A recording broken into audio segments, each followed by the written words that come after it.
എങ്ങാണ്ടൊക്കെ ബഹളമൊക്കെ ഉണ്ട്. പ്ലാങ്ങോട് വന്നേ പിന്നെ വലിയ പ്ലാങ്ങിന് വന്നിട്ട് ഒരു പ്രശ്നമേ നടന്നുള്ളൂ, അല്ല വേറെ പ്രശ്നമൊന്നും നടന്നില്ല. അല്ല, അടി കിട്ടിയത് മറ്റേ മൂക്കൊക്കെ ഇടിച്ച് തകർത്തില്ലേ ഇതിന്റെ? അത് പ്ലാങ്ങോട് വെച്ചാ. അതെന്തിനാണ് അടി കിട്ടിയത്? അത് ഈ അവിടെ വിഷയം, അവിടെ വണ്ടിക്ക് സൈഡ് കൊടുത്തില്ലെന്നോ അങ്ങനെ കണ്ട് പറഞ്ഞൊരു വിഷയം. ഒരുപാടടുത്ത് അടി കിട്ടിയിട്ടുണ്ടെന്ന് ഞാൻ പറഞ്ഞു. ഇവിടെ നമുക്ക് ഇത് പ്ലാങ്ങോളിൽ ഒന്നേ നടന്നുള്ളൂ. എന്നിട്ട് പിന്നെ ഇവന് മറ്റേ ഷഡിൽ ടൂറും ഇതൊക്കെ സ്പോർട്സിന്റെ ഒരു അക്കാഡമി ഇല്ലേ അവിടെ തടിയൂര്, ആ അവിടുത്തെ വീട്ടിലത്തെ ഒരു പെങ്കൊച്ചിനെ എന്തോ ശല്യം ചെയ്ത് അമ്മ എല്ലാം കൂടെ അടി കൊടുത്തല്ലോ. അത് തടി നമുക്ക് അതിനെ പറ്റി അറിയത്തില്ല. പ്ലാങ്ങോളിൽ അങ്ങനെ ആരും പറഞ്ഞു കേട്ടില്ല ഞാൻ.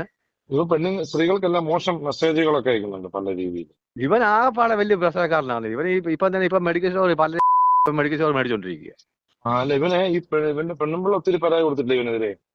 അയ്യോ, ഈ പെണ്ണുമ്പിള്ളെ കണ്ടപോലെ ഉപദ്രവിച്ചതാ പണ്ട്. ഇപ്പോഴത്തെ കാര്യത്തില്ല, പണ്ട് നമ്മുടെ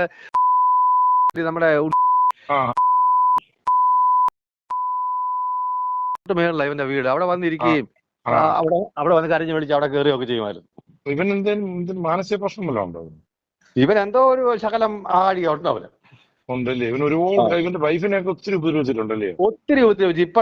അവിടെ സത്യം പറഞ്ഞാൽ ആ പെണ്ണ് നേരെ നിൽക്കുന്നത്. ഇപ്പോഴും ഇവനെ കൂടുന്നും പെണ്ണുങ്ങൾ ജീവിക്കാൻ വലിയ ബുദ്ധിമുട്ടാണ്. നാട്ടുകാർക്കൊന്നും ഇവന് ഇഷ്ടമല്ല, ഒരാൾക്ക് പോലും ഇഷ്ടമല്ല. ഒറ്റ മനുഷ്യനെ ഇവിടെ ആവണി കണ്ണെടുത്ത് കാണുന്നത്. ഇവൻ ഇങ്ങനെ ആയപ്പോ കാരണം എന്തോ ആർക്കറിയാം. ഈ ചെറുക്കനെ എനിക്ക് ഇവനെ ഇവിടെ മെഡിക്കൽ സ്റ്റോർ ആയ പിന്നെ എനിക്ക് ഇവനെ അറിയുള്ളൂ, അല്ലെങ്കിൽ എനിക്ക് ഇവനെ അതിന് മുമ്പേ ഒന്നും വലിയ പരിചയമൊന്നുമില്ല. ഇവന് മുമ്പ് ബന്ധക്കോസ്തായിരുന്നു, അല്ല വേറെ സഭ.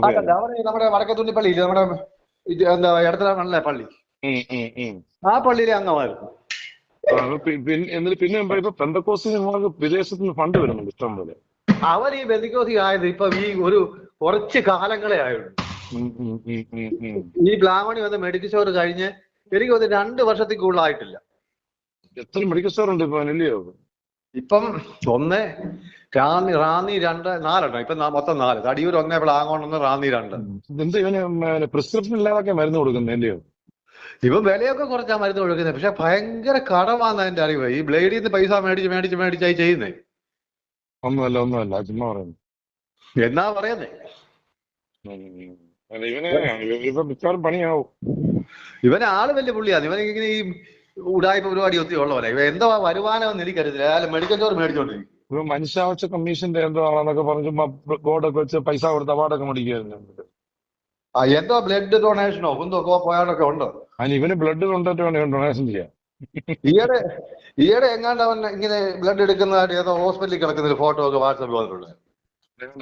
അടി കിട്ടിയ കിടക്കുന്ന ഇവനെ ഈ മറ്റേ കോഴിപ്പുറത്തുള്ള ഒരു പെങ്കൊച്ചിനെ അശ്ലീലമായിട്ട് മോശം സംസാരങ്ങളും പലയിടത്ത് വെച്ച് സംസാരിയാക്കിച്ച് പരാതിയെ കൊടുത്തിട്ടുണ്ട്.